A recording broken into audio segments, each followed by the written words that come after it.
Ebbene sì, cari signori, qualche giorno fa al Congresso americano si è tenuta la seconda udienza congressuale a tema UFO. Sono stati interrogati vari personaggi facenti parte dell'apparato scientifico e militare della prima superpotenza al mondo e sono venute fuori cose davvero allucinanti, ok? Allucinanti. Immaculate Constellation, Costellazione Immacolata, uno strano programma UFO illegale, Unidentified Special Access Program, creato al di fuori della consapevolezza governativa, dedicato alla raccolta e all'analisi di informazioni sugli UFO.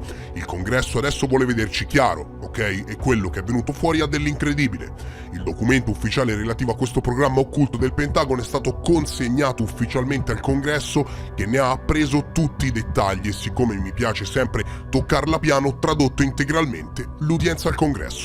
Una settimana intera di lavoro e più per sottotitolare l'intera udienza, 2 ore e passa, che però verrà suddivisa in 2 parti. Questa è la prima parte, ok? Uscirà molto presto anche la seconda.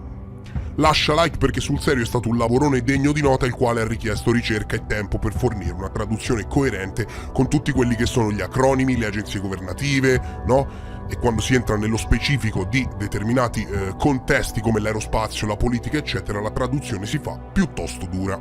Se apprezzi l'impegno, 2 ore e passa di traduzione, l'unico modo con il quale ti chiedo di supportare questo lavoro è lasciando un like e un commento di supporto per spingere il video fra i consigli della piattaforma. Esatto, hanno trattato di Ufo al Congresso americano. Qui di parole se ne fanno poche, quello che offro alla community è una fonte giornalistica verificabile e a fine video condividerò tutti i documenti del caso, tutta la documentazione dell'udienza al Congresso per completezza sul mio canale Telegram, e se il video arriverà a 10.000 like in fretta realizzerò un altro video oltre la seconda parte, specifico però, dove io stesso parlerò e spiegherò nel dettaglio le rivelazioni che sono state fatte.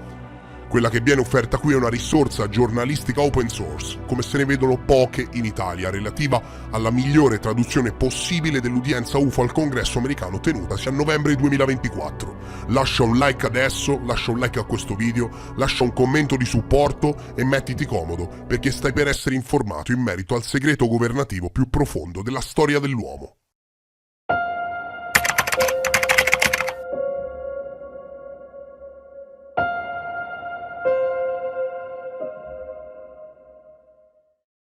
Immagina un codice nascosto, sepolto per millenni, un segreto capace di riscrivere la storia dell'umanità.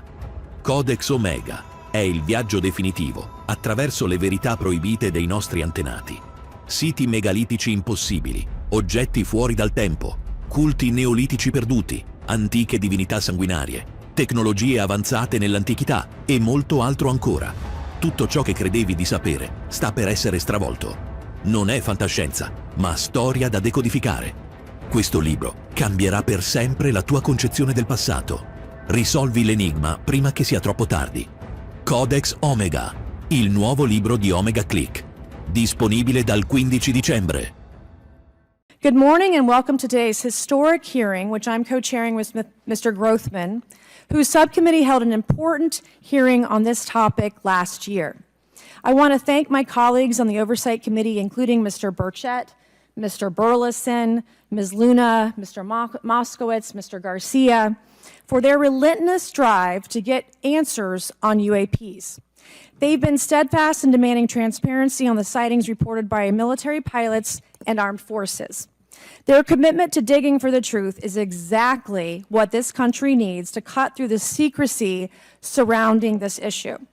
And many high-ranking individuals in the military and intelligence communities believe UAPs demand greater attention, and thus the purpose for this hearing today.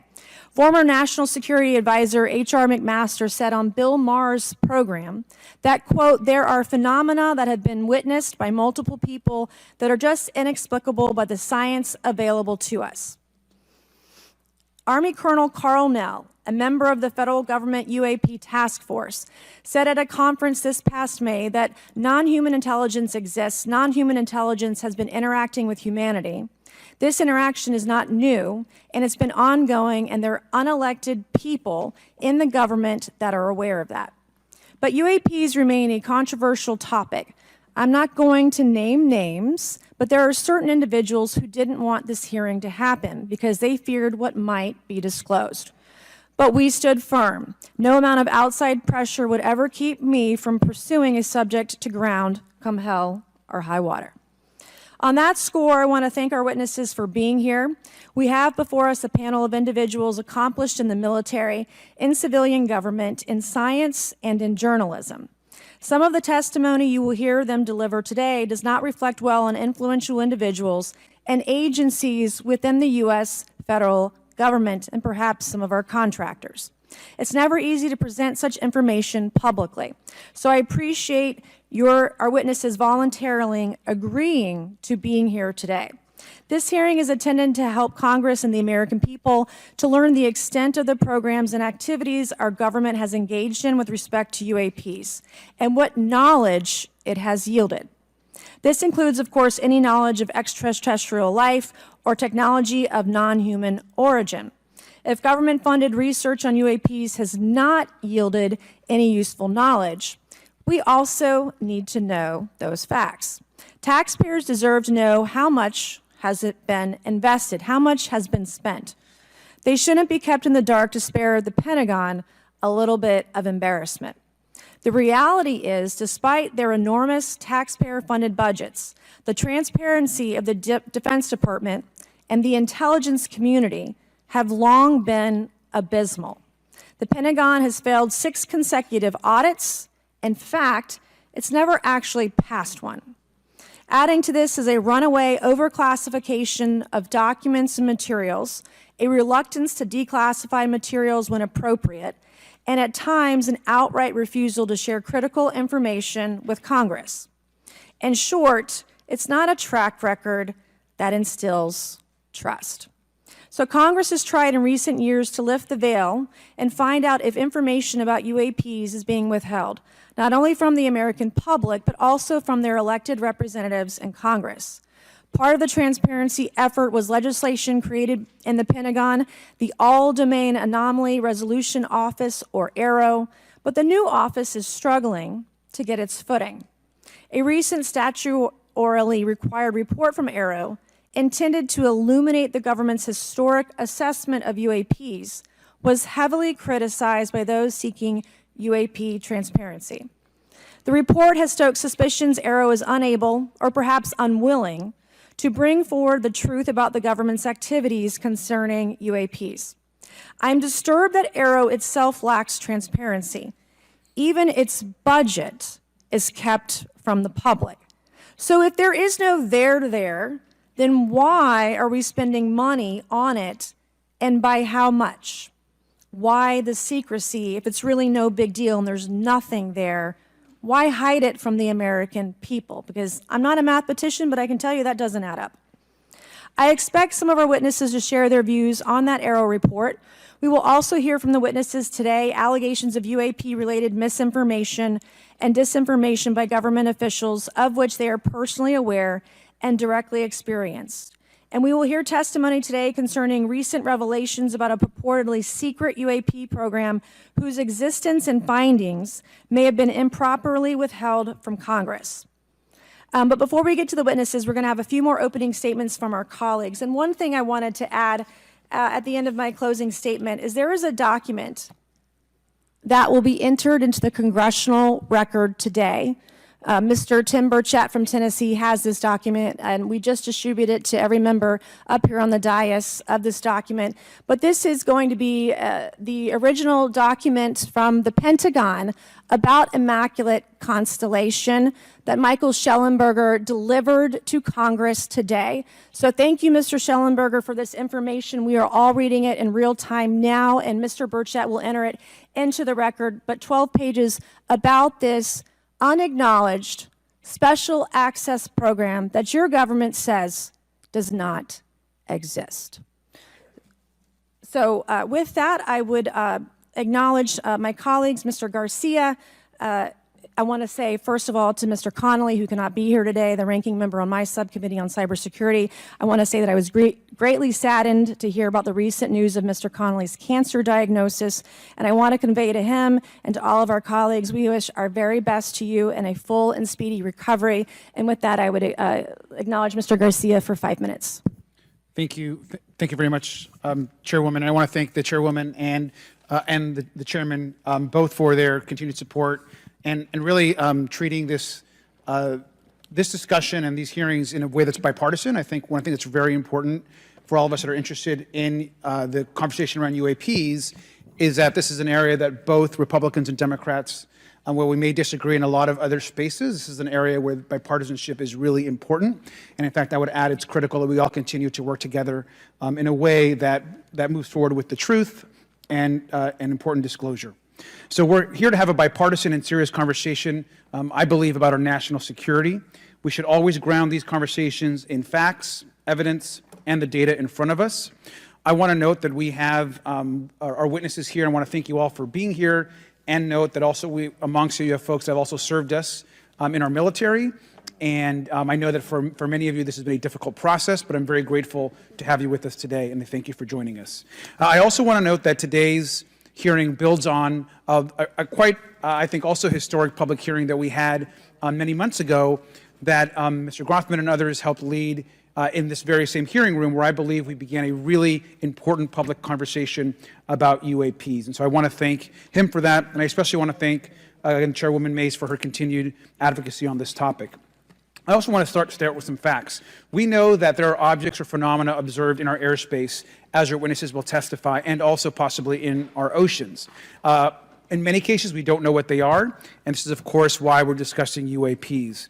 Now, the All-Domain Anomaly Resolution Office, AARO, has reported hundreds of UAPs that remain, quote, uncharacterized and unattributed, and which, quote, appear to have demonstrated unusual flight characteristics or performance capabilities and require further analysis. This is our own AARO office. Now, we shouldn't prejudge what they might be.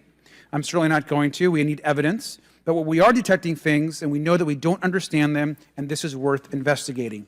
Now, the American people have legitimate questions, and I believe it's critical that Congress should help address them. This is about the truth and science and facts. Now, transparency and faith in our institutions is vital in a good democracy.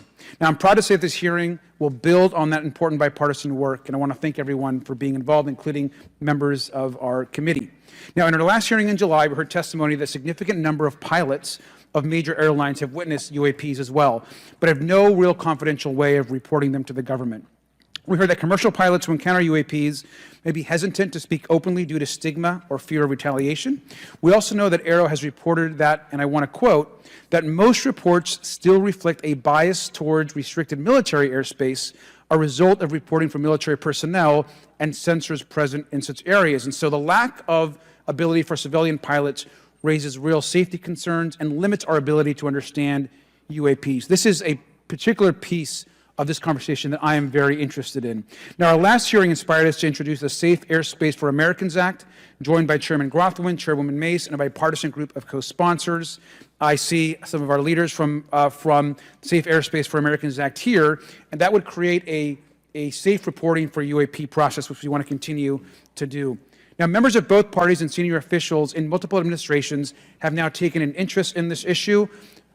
Mainstream media, in many cases, are beginning to take more of an interest in this issue, and we should all be proud to carry that work and build confidence for the American people. I believe we can always be more transparent. To me, this hearing and others are simply about the truth and getting to the facts of what these UAPs actually are. It's very important that we show that Democrats and Republicans in Congress can work together to cut through misinformation and look for a serious and thoughtful way to have the discussion in public. Many of us have also called for additional public hearings to discuss UAPs. This should be a topic that continues on throughout the Congress so that we can gather more information, data, and work with the relevant agencies to gather more information. Finally, just want to add that those that are here on this dais, many of us have participated also in classified briefings as well, and where we have also gained a lot of important, I think, and interesting information, at least I personally have. And so with that information, we want to continue today's hearing, and I thank all of our witnesses for being here. And with that, I'd like to yield back. Thank you, Mr. Garcia, and I'd now like to recognize Mr. Grothman for a 5-minute introduction. Thank you. Good morning. I'd like to thank our witnesses for being here one more time. This is a topic I've been interested in since 8th grade. I'd like to thank Ms. Mace for working with me on this topic and for making this a joint subcommittee hearing.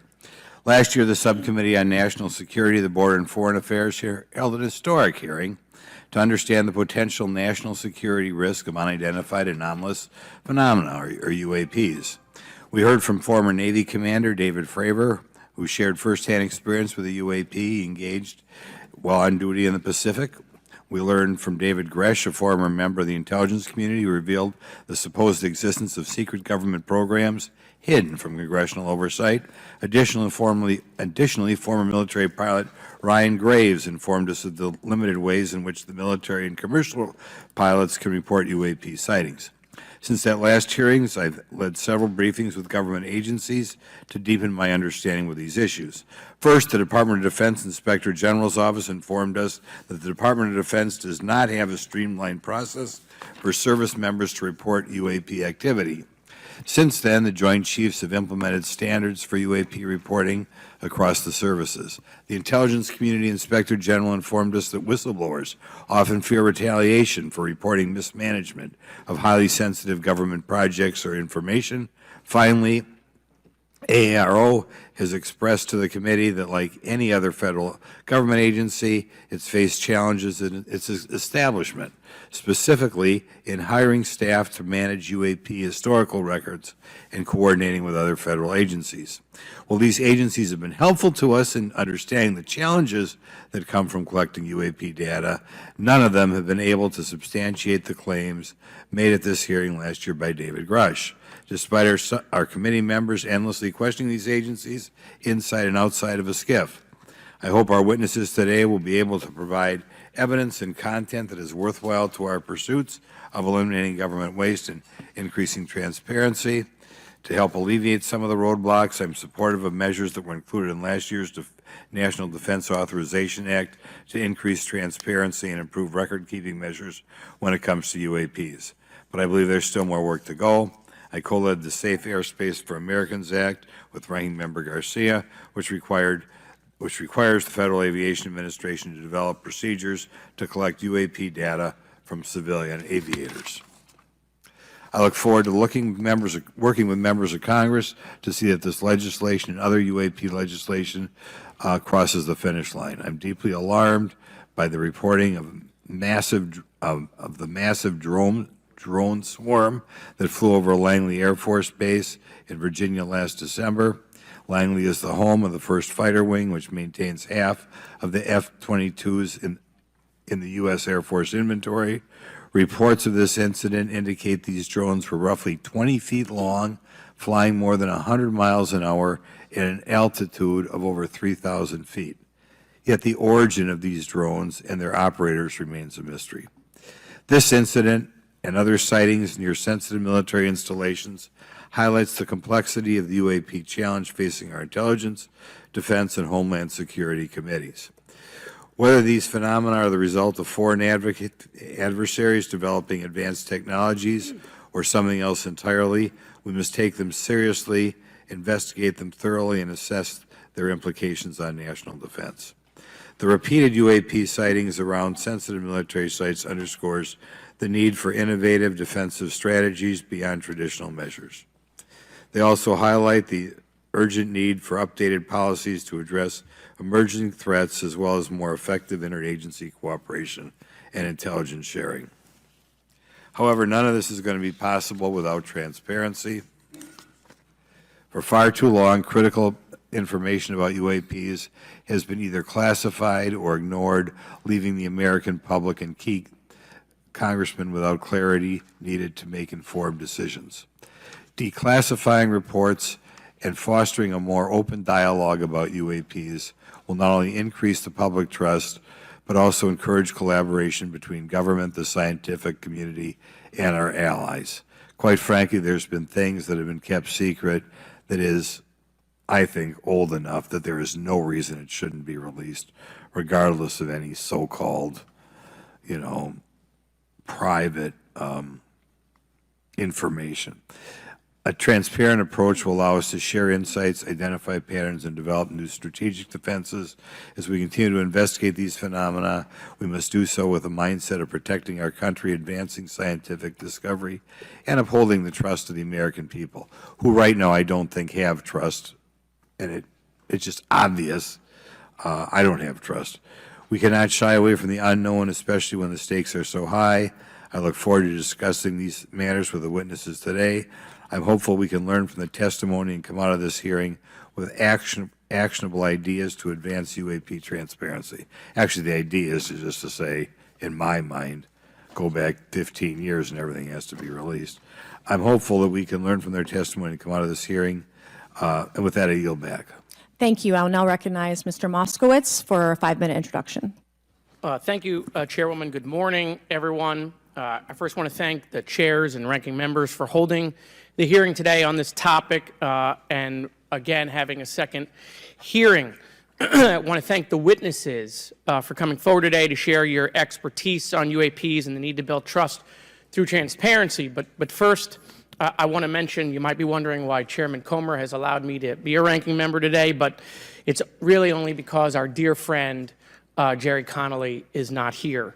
As Chairwoman Mace mentioned, he was diagnosed with esophageal cancer, and all of us on this committee know Jerry, and he's a fighter, and we're praying for him and hoping for his speedy recovery. So today's hearing marks this committee's second meeting dedicated to UAP transparency.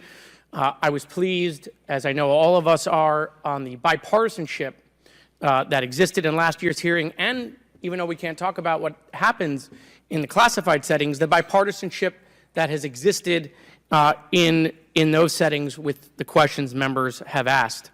Last year's hearing was a great example of open dialogue about UAPs, and we must remain committed to sharing information with the American people. And I think you see that commitment based on the people here and the commitment across the political spectrum. I personally have worked with multiple members of this committee, but I want to particularly thank Congressman Burchett, Mace, Luna, and Garcia for working on bipartisan pieces of legislation. In recent years, Congress has taken numerous bipartisan steps towards greater transparency. In 2022, in the NDAA, we created the All-Domain Anomaly Resolution Office to investigate unidentified flying objects. Following Aero, along with ODNI, released an unclassified report on UAP sightings. Of the 366 sightings included in the report, 171 remain uncharacterized, with some of these appearing to have demonstrated unusual flight characteristics or performance capabilities. That's a nice way of saying we don't want to tell you what they are. In March, Aero revealed a report on the historical record of U.S. government involvement with UAPs, which covered investigatory efforts going back from 1945 to the present day. Earlier this year, I joined Congressman Burchett to introduce the UAP Transparency Act, which would require the declassification of all documents related to UAPs with many other members of this committee. In fiscal year 2024, the NDAA required the National Archives and Records Administration to establish the Unidentified Anonymous Phenomena Records Collection. This collection will include digital copies of all unidentified UAP records that can be publicly disclosed. This commitment in transparency is vitally important, and unnecessary overclassification has led to a void of information, which has allowed theories over the decades to foster. When the American people and members of Congress ask, are reports of UAPs credible, we're met with stonewalling. We're met with responses of, I can't tell you. And in fact, we're met with people not wanting us to have hearings. We're met with people not wanting us to ask you questions. In fact, many of us were told not to ask some of you certain questions on certain topics. In a time of heightened distrust of our government institutions, I believe more transparency is not only needed but is possible. And obviously we can respect national security limits, but we also have to provide our constituents with the information and oversight that they have tasked us for. As part of this, government agencies must maintain open lines of communication with members of Congress. And there are regular questions that Americans have. What are UAPs? Are they real? Are they ours? How has this technology been developed? How do they get funded? Right? And now we've seen this has gone from a long time ago where you could discredit people because it's some guy living in a Winnebago. You're able to see people now, these are pilots, these are military, these are folks with serious backgrounds. This has changed the face of this because now we have video. People will have questions. We know there are advanced technology programs. Almost 15 years ago, one of those came out of Area 51 to go after Osama bin Laden. And the only reason we know about that is because one of those helicopters was downed. Americans have questions about whistleblowers who have come forward to talk about retribution. And so I want to thank everyone for being involved today on trying to get more transparency. This has been bipartisan, bicameral, and as we get into a new administration, the President-elect has talked about opportunities to declassify information on UAPs, and I hope he lives up to that promise. And with that, I yield back. Okay, thank you, Mr. Moskowitz. And I would now, committee staff asked me to go ahead and I will do it, to enter into the congressional record this 12-page document that Michael Shellenberger brought today that describes the Immaculate Constellation government program. So we will do that now. Every member up here has a copy of it.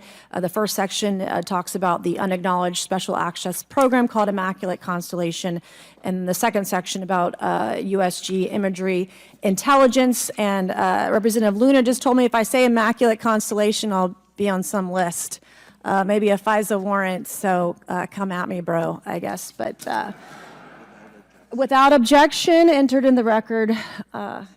All right, so next we will introduce our witnesses for today's hearing.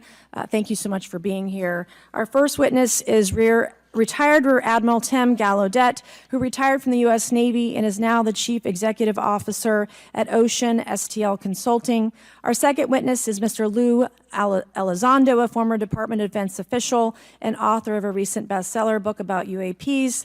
Our third witness is Mr. Michael Shellenberger, founder of the newsletter Public and author of a recent journalistic piece about special access programs, including one widely identified as Immaculate Constellation. I swear the staff wants me on a list. Okay, and our last witness today is Mr. Michael Gold, a former NASA official who is also a member of the NASA UAP Independent Study Team. Welcome, everyone. We are pleased to have you today. Pursuant to Committee Rule 9G, the witnesses will please stand and raise your right hands. This is where it gets real. Do you solemnly swear to affirm that the testimony that you are about to give is the truth, the whole truth, and nothing but the truth, so help you God? Let the record show that the witnesses all answered in the affirmative. We appreciate all of you being here today and look forward to your testimony. Let me remind the witnesses that we have read your written statements and they will appear in full in the hearing record. You guys may be seated. Please limit your oral statements to 5 minutes. As a reminder, please press the button in front of you so the microphone is turned on so that everyone in the room, members included, can hear you. When you begin to speak, the light in front of you will turn green. After 4 minutes, the light will turn yellow. When the red light comes on, your 5 minutes has expired, and we would ask that you please wrap it up. So I will first recognize Rear Admiral Gallaudet to please begin your opening remarks. Thank you, Chairwoman Mace, Chairman Grothman, Ranking Members Connolly and Garcia, and members of the committee. Thank you for this opportunity to testify today regarding unidentified anomalous phenomena, or UAP. Confirmation that UAPs are real came to me in January of 2015 when I was serving as the commander of the Navy Meteorology and Oceanography Command. At the time, my personnel were participating in a pre-deployment naval exercise off the U.S. East Coast. It included the USS Theodore Roosevelt Carrier Strike Group, and this exercise was overseen by the United States Fleet Forces Command, led by a 4-star admiral who at the time was also my superior officer. During this exercise, I received an email on Navy's secure network from the operations officer of U.S. Fleet Forces Command. The email was addressed to all the subordinate commanders, and the subject line read in all capital letters, "Urgent Safety of Flight Issue." The text of the email was brief but alarming, with words to the effect, "If any of you know what these are, tell me ASAP. We are having multiple near mid-air collisions, and if we do not resolve this soon, we are going to have to shut down the exercise." Attached to the email is what is now known as the Go Fast video, captured on the forward-looking infrared sensor of one of the Navy F-A-18 aircraft participating in the exercise. The now declassified video showed an unidentified object exhibiting flight and structural characteristics unlike anything in our arsenal. The implication of the email was clear. The author was asking whether any of the recipients were aware of classified technology demonstrations that could explain these objects. Because the DoD policy is to rigorously deconflict such demonstrations with live exercises, I was confident this was not the case. The very next day, that email disappeared from my account and those of the other recipients without explanation. Moreover, the commander of Fleet Forces Command and the operations officer never discussed the subject. Even during weekly meetings specifically designed to address issues affecting exercises like the one in which the Theodore Roosevelt Strike Group was participating. This lack of follow-up was very concerning to me. As the Navy's chief meteorologist at the time, I was responsible for reducing safety of flight risks. Yet it appeared to me that no one at the flag officer level was addressing the safety risk posed by UAPs. Instead, pilots were left to mitigate these threats on their own without guidance or support. I concluded that the UAP information must have been classified within a special access program managed by an intelligence agency. That is a compartmented program that even senior officials, including myself, were not read into. Last year's UAP hearing before this oversight committee confirmed that UAP-related information is being withheld from senior officials and members of Congress. And just this week, I learned from former DoD official Chris Mellon that satellite imagery of UAP from a few years ago still has not been shared with Congress. Equally concerning, last year's UAP hearing also revealed that elements of the government are engaged in a disinformation campaign to include personal attacks designed to discredit UAP whistleblowers. Having never signed a non-disclosure agreement regarding UAPs, and now as a private citizen, I've become an advocate for greater UAP transparency from the government. The continued overclassification surrounding UAPs has not only hindered our ability to effectively address these phenomena, but has also eroded trust in our institutions. While I applaud previous bipartisan legislation passed by Congress concerning UAPs, a more comprehensive approach is needed to address the broader implication of UAP on public safety and national security, as well as the socioeconomic opportunities that open UAP research could unlock. Therefore, I recommend Congress take the following action, which I believe will receive bipartisan support. First, establish robust oversight of the executive branch's management of UAP information by directing key officials, beginning with the director of the DoD's All-Domain Anomaly Resolution Office, to provide comprehensive briefings on what the government knows about UAP and does not know. Two, enact the provisions of the UAP Disclosure Act that establish a UAP Records Review Board to ensure independent oversight, transparency, and accountability in the government's handling of UAP information. And three, strengthen the UAP Disclosure Act and future reauthorizations with provisions that mandate a whole-of-government approach to addressing UAP.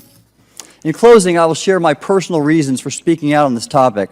First, as a former science agency leader, having led the National Oceanic and Atmospheric Administration, I've always sought the truth in human knowledge and thought. Now that we know UAP are interacting with humanity, and these include unidentified submerged objects in the ocean, we should not turn a blind eye, but instead boldly face this new reality and learn from it. Additionally, at a time when leaders in government leave much to be desired, I feel obligated to show moral leadership on this issue of UAP disclosure by validating the credibility of the courageous men and women who have come out as witnesses and whistleblowers to expose the truth. My speaking out has encouraged others to do the same, and it's my hope over time that a number of your constituents will want to know the truth and about UAP, and this number will increase to such an extent that the congressional action I have just recommended will become inevitable. Thank you, and I look forward to your questions. Thank you. I will now recognize Mr. Elizondo for his opening statement. Greetings, Chairwoman Mace, Chairman Grothman, Ranking Members Connolly and Garcia, and members of the committee. It is my honor and privilege to testify before you on the issue of unidentified anomalous phenomenon, formerly known as UFOs. On behalf of our brave men and women in uniform and across the intelligence community, as well as my fellow Americans who have awaited this day, thank you for your leadership on this important matter. Let me be clear, UAP are real. Advanced technologies not made by our government or any other government are monitoring sensitive military installations around the globe. Furthermore, the U.S. is in possession of UAP technologies, as are some of our adversaries. I believe we are in the midst of a multi-decade secretive arms race, one funded by misallocated taxpayer dollars and hidden from our elected representatives and oversight bodies. For many years, I was entrusted with protecting some of our nation's most sensitive programs. In my last position, I managed a special access program on behalf of the White House and the National Security Council. As such, I appreciate the need to protect certain sensitive intelligence and military information. I consider my oath to protect secrets as sacred, and I will always put the safety of the American people first. With that said, I also understand the consequences of excessive secrecy and stovepiping. Nowhere was this more apparent than in the aftermath of 9/11, which many of us remember all too well. I believe that America's greatness depends on three elements: A, a watchful Congress; B, a responsive executive branch; and C, an informed public. Over the last decade and a half, I learned that certain UAP programs were and are operating without any of these elements. Although much of my government work on the UAP subject still remains classified, excessive secrecy has led to grave misdeeds against loyal civil servants, military personnel, and the public, all to hide the fact that we are not alone in the cosmos. A small cadre within our own government involved in the UAP topic has created a culture of suppression and intimidation that I've personally been victim to, along with many of my former colleagues. This includes unwarranted criminal investigations, harassment, and efforts to destroy one's credibility. Most Americans would be shocked to learn that the Pentagon's very own Public Affairs Office openly employs a professional psychological operations officer as the singular point of contact for any UAP-related inquiries from citizens and the media. This is unacceptable. Many of my former colleagues and I have provided classified testimony to both the Department of Defense and the Intelligence Community Inspector General, and many of us have subsequently been targeted by this cabal with threats to our careers, our security clearances, and even our lives. This is not hyperbole, but a genuine fact, and this is wrong. To fix these problems, I propose three principal actions. First, Congress and the President should create a single point of contact responsible for a whole-of-government approach to the UAP issue. Currently, the White House, CIA, NASA, the Pentagon, Department of Energy, and others play a role, but no one seems to be in charge, leading to unchecked power and corruption. Second, we need a national UAP strategy that will promote transparency and help restore the American public's trust at a time when the public's trust is at an all-time low. This strategy should include a whole-of-government approach, including the academic and scientific communities, the private sector, and our international partners and allies. Third, Congress should create a protected environment so whistleblowers desperate to do the right thing can come forward without fear. As it currently stands, these whistleblowers suffer because of stigma, a code of silence, and concerns about retaliation. These whistleblowers should be encouraged to come forward in ways that protect them against any forms of retaliation. Policies and procedures should ensure that protection, and for those who refuse to cooperate, it is up to the members of this committee and the other lawmakers to wield their subpoena power against hostile witnesses and prevent additional government funding to those UAP efforts that remain hidden from congressional oversight. In closing, we as Americans have never been afraid of a challenge. In fact, we thrive on them, whether it's eradicating polio or going to the moon. We don't run from a challenge, we take it head on. To the incoming administration and Congress, I say to you, we need immediate public transparency, and this hearing is an important step on that journey. If we approach the UAP topic in the same way as we, as Americans, have met other challenges, we can restore our faith in our government institutions. Together, we can usher in a new era of accountable government and scientific discovery. I believe that we as Americans can handle the truth, and I also believe the world deserves the truth. Thank you, esteemed members of Congress, for your time today. It is profoundly appreciated by many. Thank you. I ask unanimous consent for Representatives Ogles of Tennessee and Boebert of Colorado to be waived onto the subcommittee for today's joint subcommittee hearing for the purpose of asking questions. Without objection, so ordered. I would now like to recognize Mr. Shellenberger for his introductory remarks. Chairwoman Mace, Chairman Grothman, Ranking Member Connolly, Ranking Member Garcia, members of the subcommittees, thank you for inviting my testimony. One of Congress's most important responsibilities is oversight of the executive branch in general and the military and intelligence community in particular. Unfortunately, there is a growing body of evidence that the U.S. government is not being transparent about what it knows about unidentified anomalous phenomena, and that elements within the military and the IC are in violation of their constitutional duty to notify Congress of their operations. President-elect Donald Trump and former President Barack Obama have both said that the government has information about UAPs that it has not released. There are other explanations for UAPs than that they represent a new form of life or non-human life. Current dominant alternative theories, including those put forward by Arrow, are that UAPs are some kind of natural phenomena we don't yet understand, like ball lightning or plasma. They could also be part of some new U.S. or foreign government weapons programs, such as drones, aircraft, balloons, CGI, hoaxes, or birds. Whatever UAPs are, Congress must be informed, as must the people of the United States. We have a right to know what UAPs are, no matter what they are. However, we now have existing and former U.S. government officials who have told Congress that Arrow and the Pentagon have broken the law by not revealing a significant body of information about UAPs, including military intelligence databases that have evidence of their existence as physical craft. One of those individuals is a current or former U.S. government official acting as a UAP whistleblower. This person has written a report. This is the report that says the executive branch has been managing UAP, NHI issues without congressional knowledge, oversight, or authorization for some time, quite possibly decades. Furthermore, these individuals have revealed the name of an active and highly secretive DoD unacknowledged special access program, or USAP. The source of that document told me, that the USAP is a strategic intelligence program that is part of the U.S. military family of longstanding, highly sensitive programs dealing with various aspects of the UAP problem. The new UAP whistleblower claims that the U.S. military and IC database includes videos and images taken using infrared, forward-looking infrared, full-motion video, and still photography. The report that was just shared with Congress says Immaculate Constellation serves as a central or parent USAP that consolidates observations of UAPs by both tasked and untasked collection platforms. Immaculate Constellation includes high-quality imagery intelligence and measurement and signature intelligence of UAPs, the whistleblower's report adds. The sources of this intelligence are a blend of directed and incidental collection capabilities, positioned in low Earth orbit, the upper atmosphere, as well as military and civilian aviation altitudes and maritime environments. The report to Congress details in detail various UAPs, including spheres, orbs, disks, saucers, ovals, triangles, boomerang, arrowhead, and irregular organic. The report describes various incidents found in the human intelligence databases. One involved orbs surrounding and enforcing an F-22 out of its patrol area.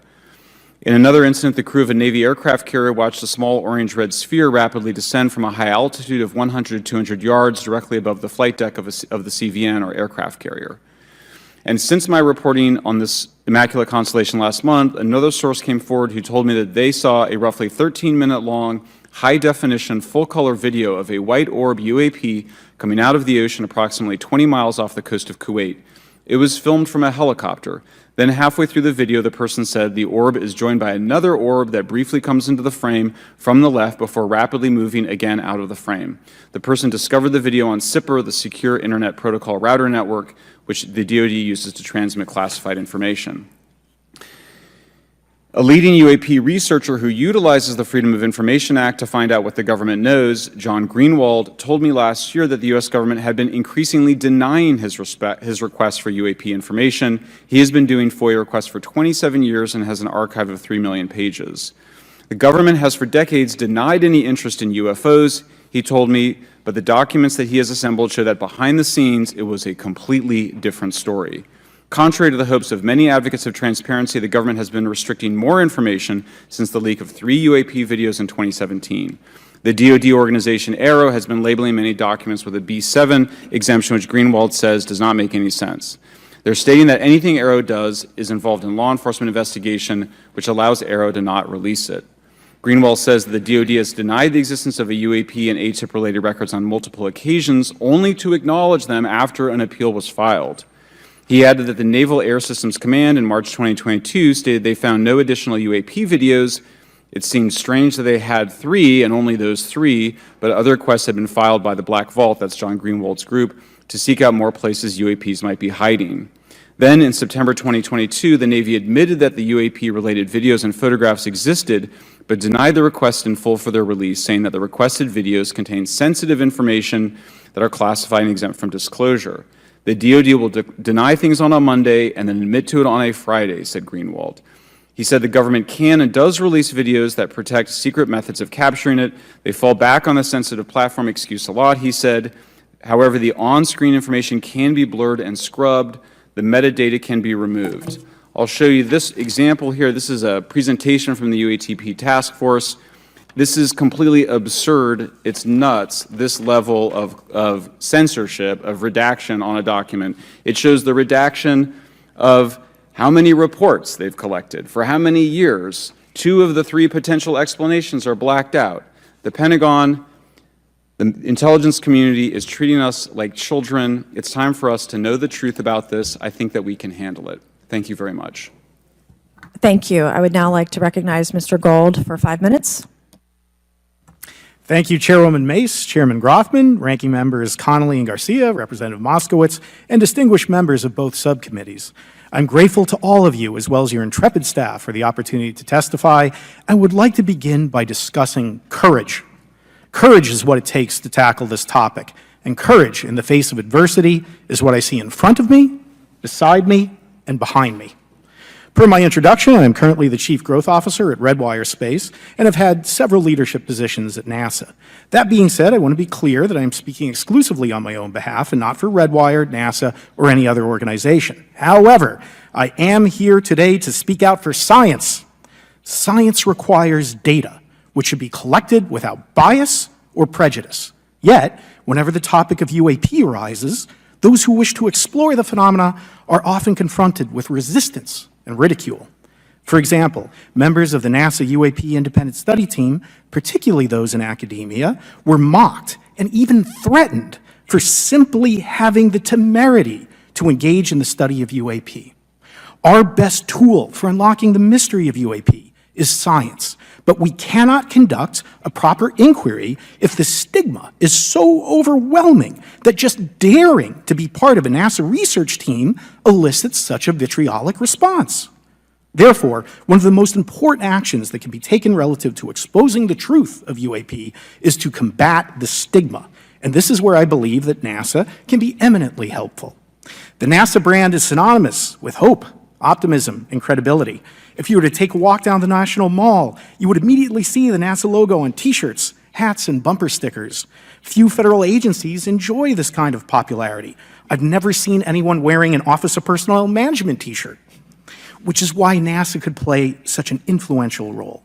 Specifically, NASA could, with relatively little cost and effort, host symposia on UAP, or even just participate in existing panels examining the topic. NASA personnel stepping forward and participating in such discussions would make a powerful statement to the scientific community that UAP should be taken seriously and researched accordingly. In regard to research, NASA has vast archives, much of which may contain important UAP data. Again, for relatively little cost and effort, NASA could create an AI or ML algorithm that could search the agency's archives for anomalous phenomena. I suspect that such an effort would not only result in information that will help us to understand UAP, but could result in data that will assist in other areas of scientific inquiry, such as anomalous weather or meteorite activity. Beyond its existing archives, NASA could act as a clearinghouse for civilian and commercial UAP data. During my work on the UAP Independent Study Team, it quickly became evident that there is no clear or well-publicized process for civilian pilots to report UAP sightings.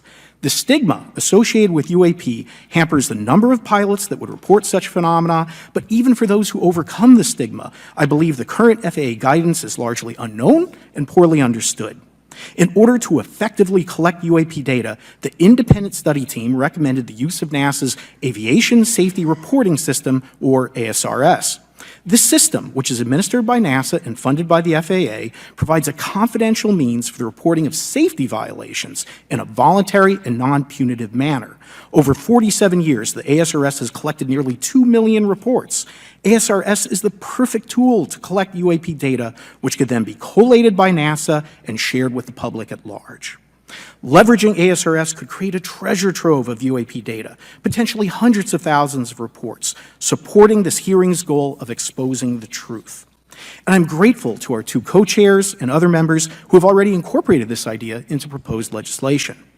At this hearing, and as others have demonstrated, the UAP issue is justifiably dominated by national security and defense. However, I would urge the subcommittees to keep in mind the numerous ways that NASA and the FAA, as well as commercial activities in the air, in space, and in the water, can generate a massive amount of invaluable data on anomalous phenomena. I cannot help but be excited by the potential for such an endeavor, since scientific discovery is driven by anomalies. It's the existence and study of anomalies that led to the theory of relativity, quantum mechanics, and nearly all of humanity's scientific breakthroughs.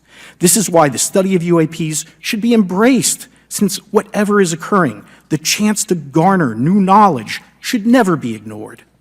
We must be thorough in collecting information, fearless in making conclusions, and open to following the data, no matter how mundane or extraordinary the results may be. I began this testimony by praising the Joint Subcommittee members for their courage, and I will end by echoing that sentiment.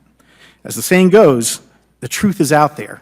We just need to be bold enough and brave enough to face it. Thank you. Thank you. Thank you all. I will now recognize myself for 5 minutes of questioning.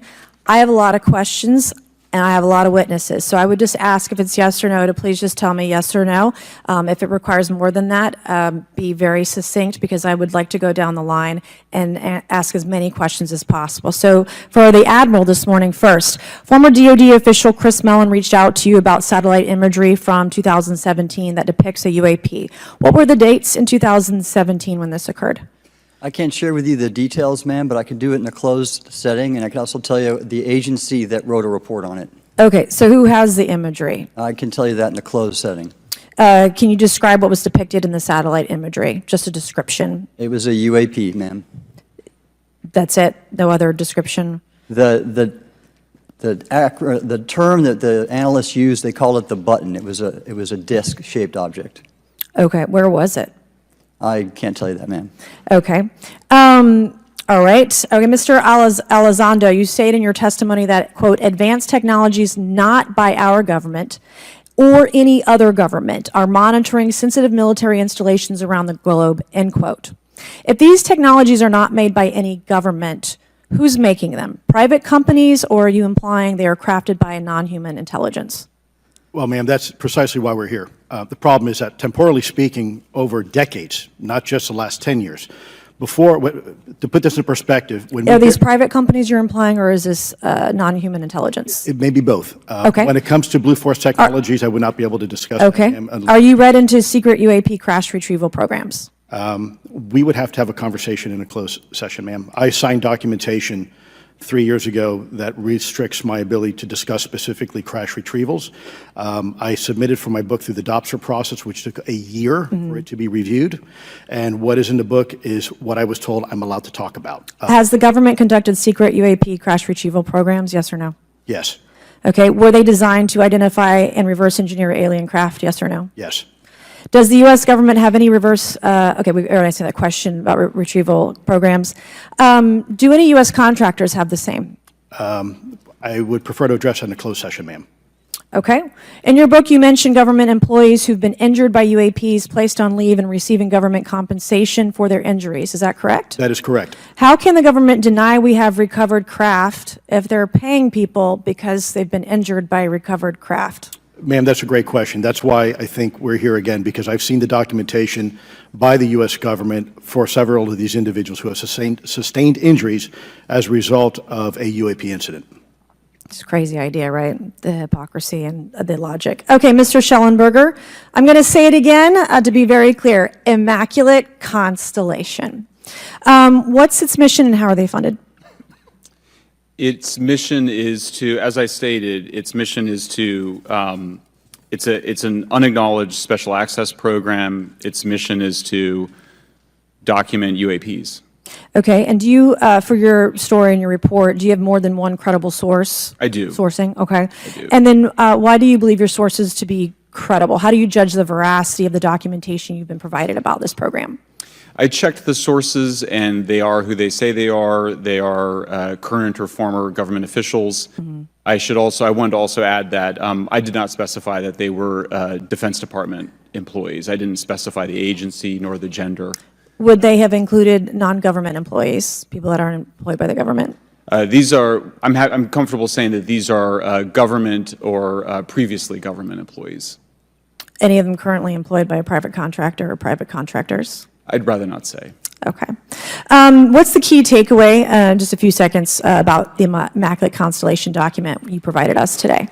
I think that what the American people need to know is that the U.S. military and intelligence community are sitting on a huge amount of visual and other information, still photos, video photos, other sensor information, and they have for a very long time. And it's not those fuzzy photos and videos that we've been given. There's very clear High-res? high resolution. How many visuals, graphics, videos, photos? I mean, I've been told hundreds, maybe thousands. I mean, I also wanted to say, because there was some conversation around concern around the revealing of these materials, revealing the source collections, but some of these are shot from helicopters using normal videos of oceans. I just think that's absurd that somehow you're going to be revealing some secret U.S. technology by revealing that you've photographed orbs off the coast of Kuwait. Okay, thank you. I have 8 seconds. Mr. Gold, did the NASA Independent Study Team get briefed on what you call OSAP? Very quickly. I flagged the Advanced Aerospace Weapons System Investigation Program to our chair and our DFO. We did not get briefed, but I believe it is definitely worth looking into. That was probably the largest UAP review effort ever, and I think produced a lot of interest data, including revealing Nimitz. I don't know if my fellow witness Lou might want to, he did yeoman's work on it, might want to comment. Okay. All right, I'm going to turn to Mr. Moskowitz, who will be recognized for 5 minutes of questioning. Thank you, Madam Chairwoman. So, Mr. Gold, you gave a whole diatribe for a couple of minutes about UAPs, science, data collection, stigma. A lot of non-believers in all of this would just ask a very simple question. Why? Why is it so hard? Right? Like, why are people, anytime they ask, why are they always thwarted? Why are they always judged? Why is they always have misinformation spread? Why is there always retribution? Why is it always met with an ear? What's the why? If it doesn't exist, why is it such a problem? I think if you go through the history of science, Representative, it is always difficult for breakthroughs and new information, regardless of whether it's UAP or any other kind of discovery. And in science, we're supposed to be open, but when you break with the orthodoxy of what's believed, whether it's Galileo saying that the Earth doesn't rotate or the Earth rotates around the sun or the sun doesn't rotate around the Earth, it's always challenging for new beliefs. And the more extraordinary those discoveries, the more extraordinary those new beliefs, it's very difficult. So I think this is natural. There's natural conservatism that when it comes to science, but this issue in particular has been very difficult where, again, even to attempt to study it becomes problematic. But every hearing like this, every news report, every video, documentaries, I was privileged to be a part of something Dan Fair is putting together. I think many of us have interviewed for it, documentary over 30 different government officials. Every brick in the wall will help get us closer to getting to the truth. I appreciate that. Mr. Elizondo, did I have that correct? Sir. I'm a recovering lawyer, so I'm going to put my hat on for a second. You said you signed a document. Love that. Who gave that to you? The U.S. government, sir. Okay, you have a copy of it? It is stored in a SCIF right now. I do not have possession of it. The U.S. government does. What department of the U.S. government gave you this document? I will say the Department of Defense. Unfortunately, I can't say in this forum much more than that. You specifically said the document said you can't talk about crash retrieval. Well, you can't talk about Fight Club if there's no Fight Club.